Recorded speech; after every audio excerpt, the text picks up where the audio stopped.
Was Jesus resurrected in body or spirit? Does it matter? What does it mean for us today?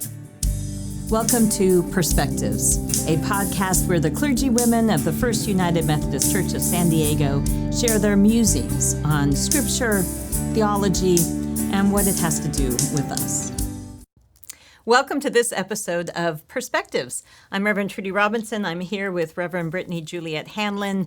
We are continuing our series on the people of the Passion, this conversation in Lent where we're looking at all these individuals in these stories to see whether or not we are represented there as well. Today we're talking about the narrators. We've actually been talking about a lot of things lately. And I just have to circle back around because Sunday was the Academy Awards. Did you watch it? No! Oh, we had such great conversations. I hope you have found the episodes, the special episodes of a podcast called Real Theology. Reverend Brittany and myself and Reverend Hannah have talked about some of the amazing movies that were nominated for Best Picture or some other Academy Award. I was going to kind of wrap up and talk. Okay, I'll find my other film friends that can talk to me about the Oscars. Did Sister Act 2 win? Anyway, it's there for your listening pleasure. I hope you will tune in. If you like the films, you can just put the hand up to Reverend Brittany. No, she does a good job. She does. Here we are today, though, to talk about another piece of the Passion story.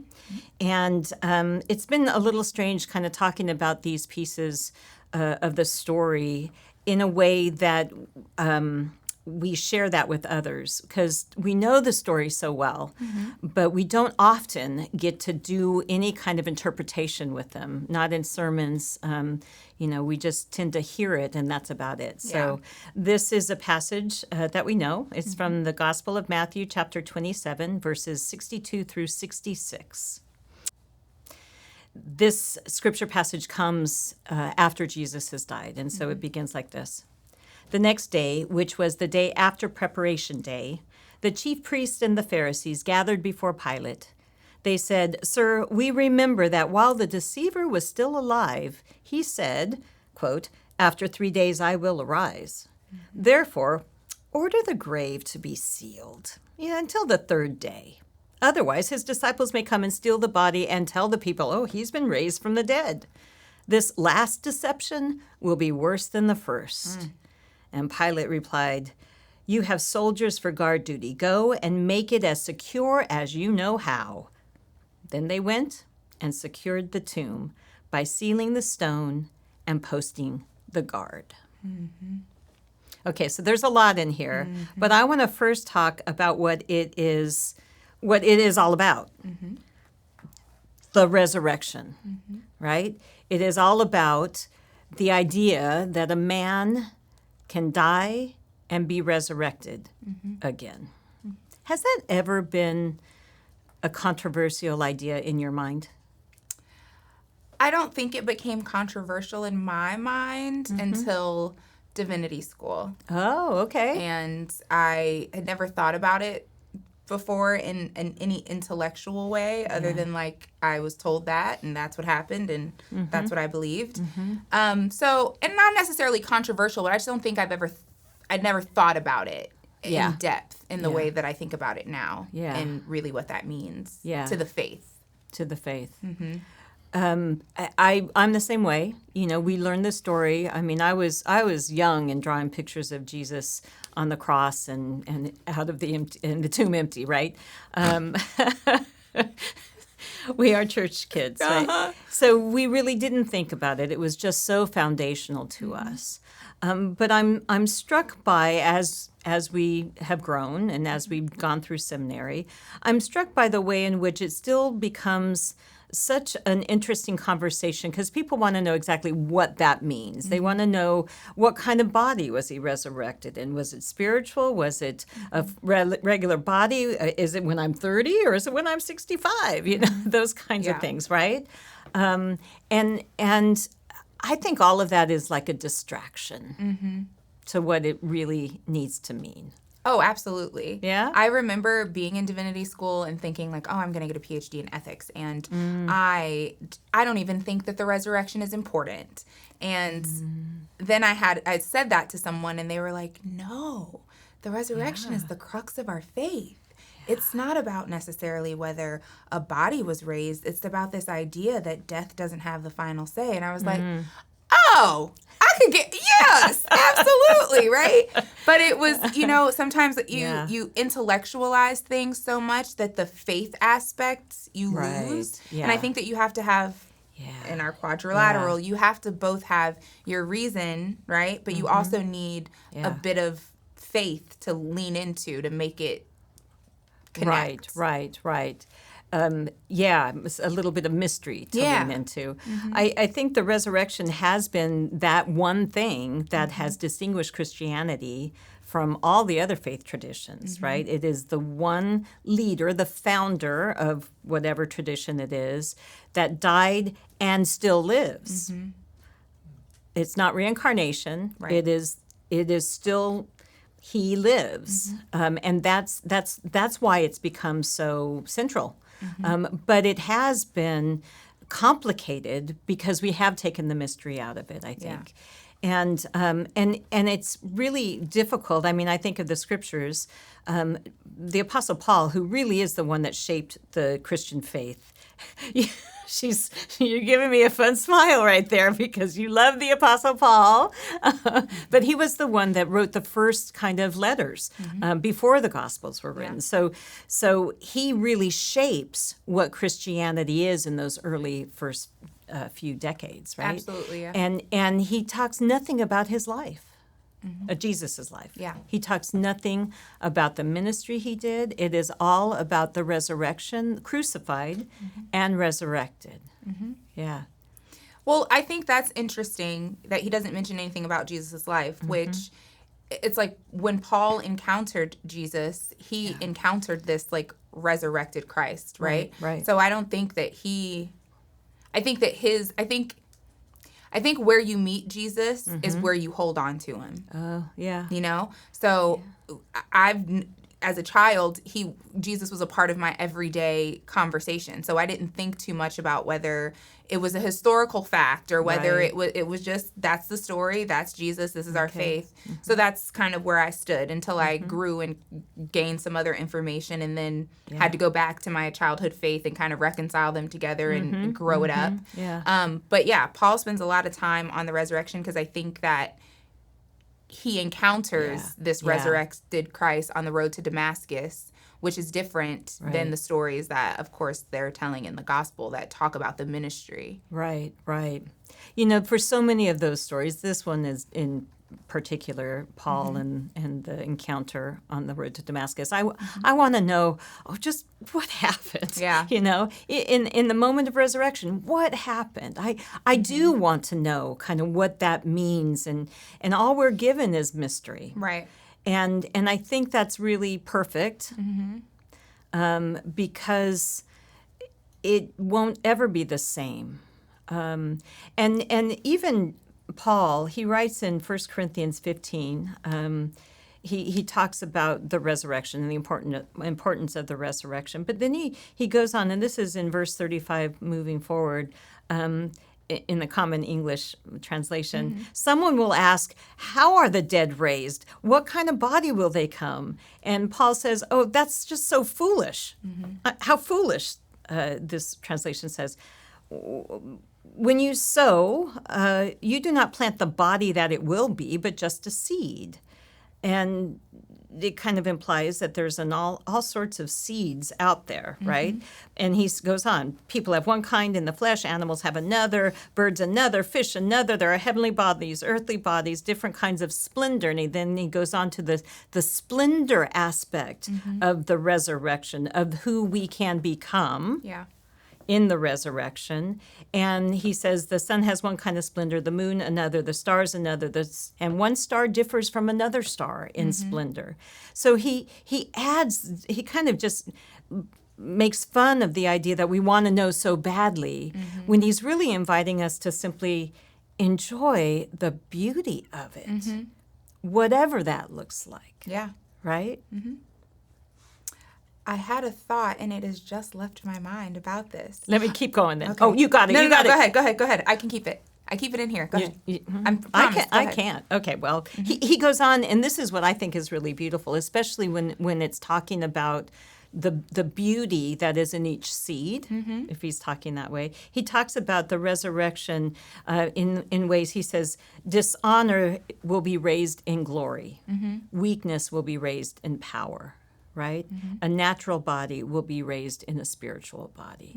But it's that hope of truly a different kind of life. Yeah. And it's a much more beautiful life and a much more mysterious life. Yeah. I think for me, the resurrection has meaning because there are parts of me, if I think about it, like that sometimes feel dead, right? Like my hope may feel dead. And I think if someone is hopeful, they might not need hope resurrected in them, but maybe they need joy resurrected in them, or maybe they need love resurrected in them. And so Paul's words about it looking, I guess, different for every person is kind of where I find that to be, that God will resurrect in me what has shown up dead, right? Based on what it is that I need as an individual. And I think that's the beauty to me of the resurrection. That's right. In a theological standpoint, not necessarily in the historical Jesus standpoint. And when you think about it, dishonor means something different. Our experiences of being negated or ignored or left out or diminished, whatever, that's all different. And it leaves different wounds. And the weaknesses that we have, that's all different too. But all of it is this invitation to believe that whatever is happening now is not going to be how it always will be. Correct. Say that again. Whatever is happening now is not going to be how it always will be. That's the good news. Right? That's the good news. Yeah. Yeah. Less about, to me, it's less about the physical resurrection of the body. While that is still significant to our faith, it's really that death doesn't have the final say. The empire doesn't win. And that what it looks like right now is not what it will always look like. That's right. That's right. And I think we really can't get there unless we stop talking about what the resurrection looks like. We really can't get there if we just keep the resurrection as a statement of belief, as a confession of affirmation. We can't get to that place unless we really lean into the mystery. That means we don't have to know, right? Yeah. Isn't there, I know that there's a line in the Great Thanksgiving, our communion liturgy, that talks about the mystery of our faith, right? Like Christ is born, Christ has died, Christ will come again. Correct. That's right.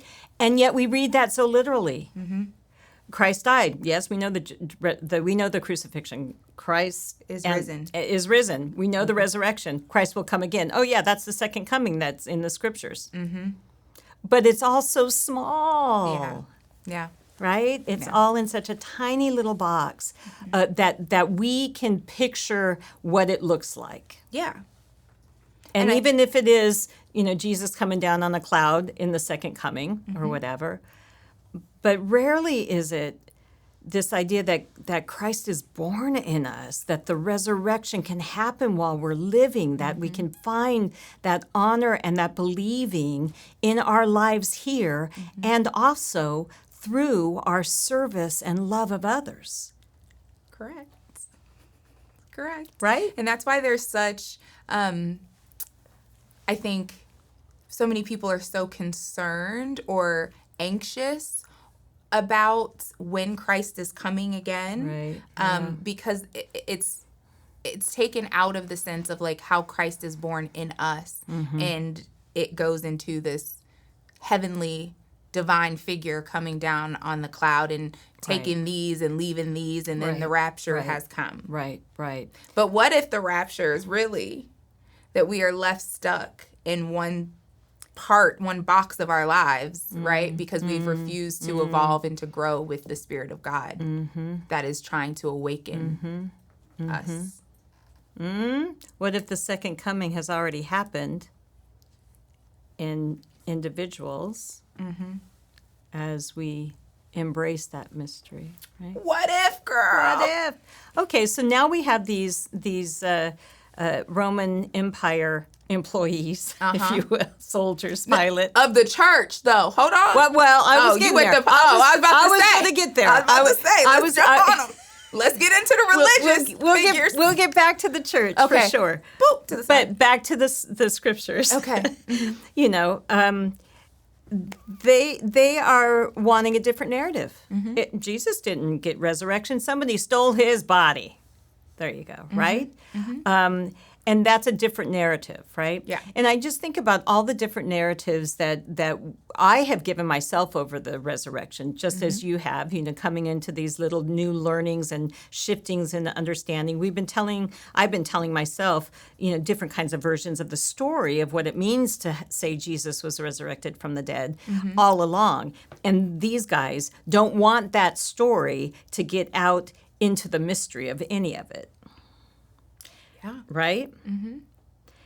And the institutional church has a hard time with mystery. There it is. I just gave it to you. The church. I didn't say it.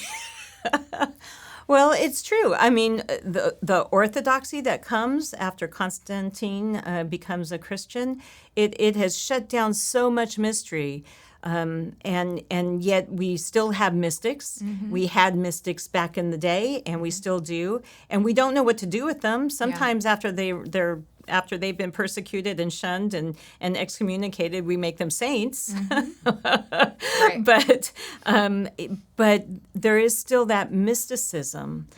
And I have begun to wonder if those who are claiming spiritual but not religious might be touching into that. I think so. Or could be. I don't think every one of them, you know, I think generally, Yeah. not far from it at all, of course. Yeah. Yeah. I mean, I think that the narrative that they want us to change, right? And I believe I read this correctly in one of our commentaries, is that when Matthew writes this gospel, it has already been like whisperings that the resurrection didn't happen, the disciples stole the body, of right? course, yes. And so Matthew's trying to make sure that like, you know, like to lean into the mystery of it without, you know, trying to come up with your proper evidence as to why it didn't happen. Right. And I know, at least with me, right, there are instances in my life where I am ready to shut it down immediately. I'm like, girl, like, I'm already ready for a rebuttal as to why I think that thing is not what you say it is, right? I think that's human nature. Yeah. Especially when it's something that you can't explain, right? It doesn't, right. You've never seen it before. Yep. You know? Bit of doubt, suspicion. Correct. You know, yeah. Like, what is quite, that? Not I quite don't sure. know, Well, you know? Really, you Something know. in the buttermilk ain't clean. Conspiracy theory, really? Right. Come on. Exactly. You know, deep state, really? You know, Exactly. or whatever, right? Whatever it is. Exactly. So I think that in Matthew, like, making note that a part of the reason that you are questioning this is because there were the institution in and of itself, right? The religious figures wanted to sow that level of doubt. The empire wanted to sow that level of doubt within you. Yeah. Which is different than if he didn't have to say it. Like, you know what I mean? Like if it was just like, okay, we need to close up the tomb. Right. But he gives a very specific instance as why the tomb needs to be closed up. That's you right. know? That's exactly right. Yeah. And that just means, for me, you know, I'm not necessarily, I don't know how to say this. I'll just blurt it out. That just means, for me, the fact that we have this story is pretty astounding. Not so much because it was written in Scripture, not because it's because it took so long to get written, and there needed to be a movement that kept it alive. There needed to be people who were willing to make those statements as a leap of faith, as a leaning into mystery, that kept that hope, that mystery alive, right? There were a lot of messiahs in that first century Palestine. A lot of people going around saying, oh, I got the way. A lot of the zealots that Judas is sometimes said to be a part of. There were a lot of people who were going to save Israel, save the Jewish people, save people from all sorts of atrocities of the Roman Empire. Lots of messiahs. A lot of them, I'm quite sure, made it up on that long road lined with crucifixes, hanging there as an example. But Jesus, his story is here. Doesn't that blow your mind? It does blow my mind. It blows my mind for a lot of different reasons. Because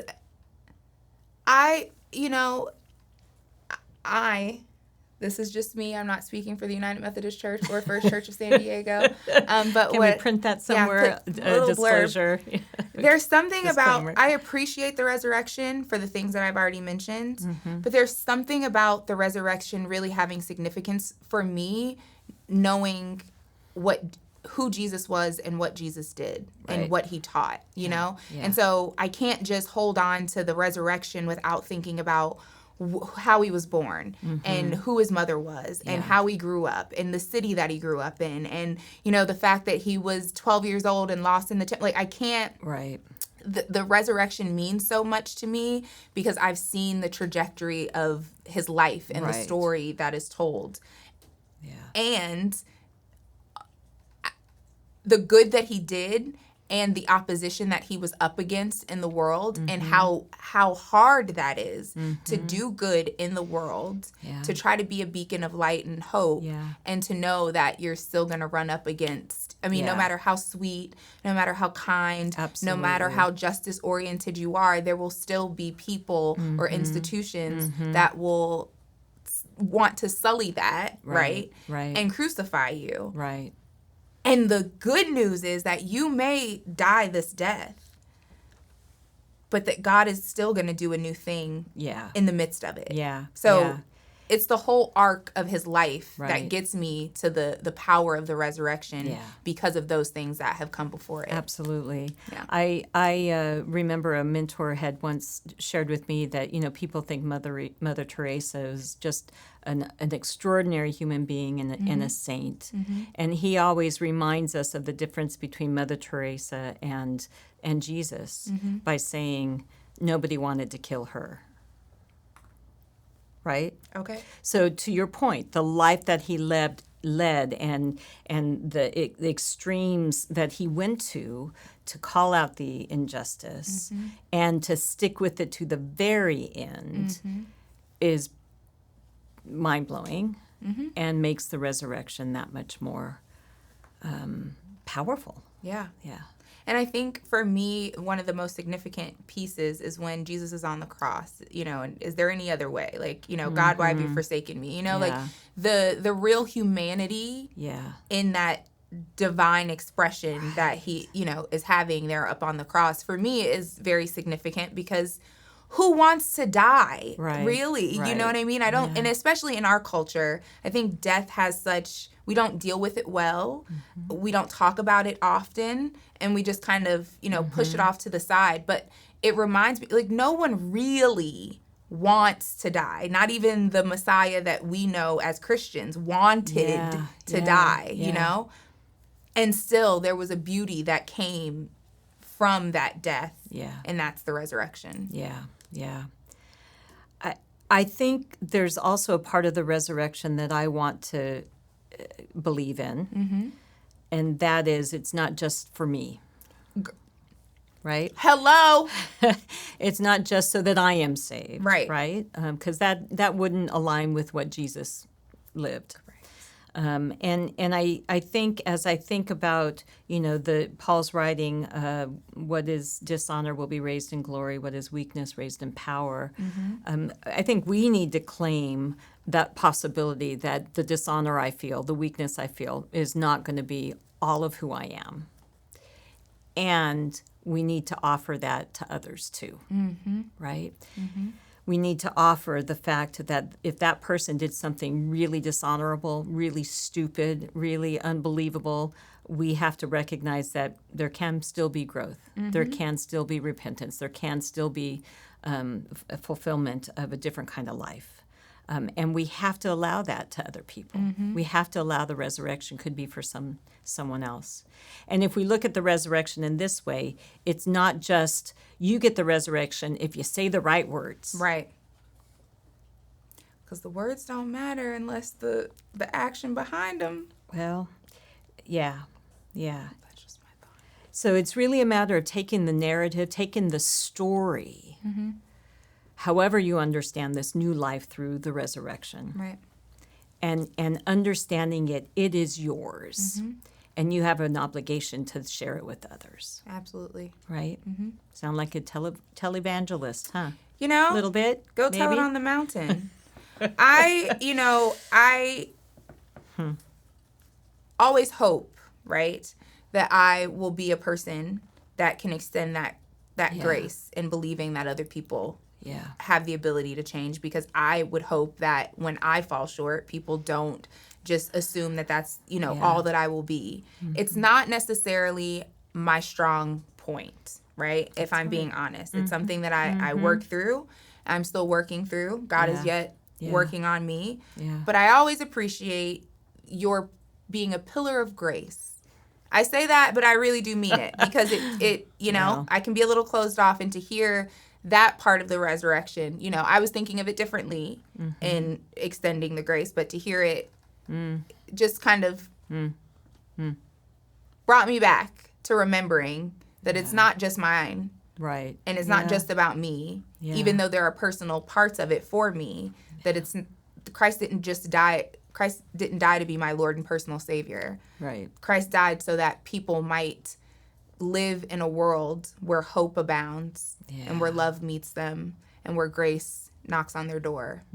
So absolutely. Thanks for the conviction. I'm trying. I'm waiting to get to the place where I can offer grace without muttering a whole other narrative in my head around what I really want to say. So, there's that. It's a learning curve. It's a learning curve. Good talk. Good talk. We did some narrating today. We have a couple questions that we'd like you to reflect on. You can reflect on them internally, or you can chat with the people in your life about them. But here they are. What significance does the resurrection of Jesus mean for you? The second, how does that understanding of the resurrection appear in your daily life? And third, how does the resurrection impact your relationship with others? We hope that you'll spend some time thinking and reflecting on those questions, and we would love to hear some of your thoughts. So let us know what you're thinking. Bye. This is a production of First United Methodist Church of San Diego. To learn more about our events and ministries and to access additional learning resources, visit FUMCSD.org.